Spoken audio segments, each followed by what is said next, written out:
አጼ ሚኒሊክ መጡ፣ አጼ ኃይለ ሥላሴ ተተኩ፣ ደርግ አየለ መለስ መጡ፣ አብይ ተረከቡ።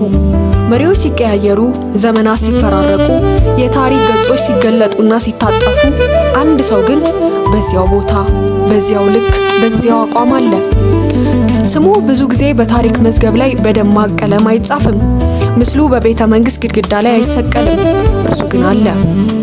ፀሐይ ሲመታው፣ ዝናብ ሲጀልጠው፣ ቁር ሲፈጀው አላማረረም። የዱር አውሬ በላው፣ በረሃው በረሃብ አቃጠለው። ከቤተሰቡ ተለይቶ በጨለማ የድንበር ጠርዝ ላይ ቆመ። ለምን? ለራሱ ብሎ አይደለም፣ ለኔና ላንተ ብሎ። በኳስ ሳይሆን በጦር ሜዳ ላይ የማይተካ ነፍስ ይዞ ደሙን ያፈሳል። ደሙ ሲፈስ የኢትዮጵያ መሬት እንደ ዝናብ ይጠጣዋል። የትውልድ ጠባቂው እርሱ ነው። የድንበር ዘብ እርሱ ነው። የሀገር ኩራት ማተሚያው ደግሞ የሱ ጠባሳ ነው።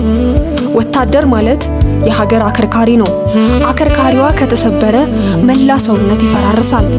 ታዲያ ለዚህ ሁሉ መስዋዕትነት የሚመጥን ክብር ሰጠነው ወይስ ስንቸገረው ብቻ የምናስታውሰው ሲያልቅ የምንረሳው ትርፍ ሰው አደረግነው? ክብር የሚገባቸው ሰዎች ቢኖሩ በመጀመሪያ ረድፍ ላይ እርሱ ስሙ ይጻፍ። በየደቂቃው የሞትን ጥላ ተሻግሮ አረንጓዴ ቢጫ ቀይ ሰንደቁን ከፍ አድርጎ የሚይዘው ያው እሱ ነው። ስለዚህ ዛሬ ማታ ስትተኛ፣ በደህና ቤትህ በሰላም አድማስ ስር ስትተኛ አንዲት ደቂቃ ለዛ በረሃ ላይ ላለው፣ በዱር ውስጥ ላለው፣ ዝናብ ለሚመታው የኢትዮጵያ ወታደር አስብ። እርሱ የዘመናት ሁሉ የማይቀየር የሀገር የማይናወጥ ታማኝ ዘብ ነው። ክብር ለኢትዮጵያ ወታደር።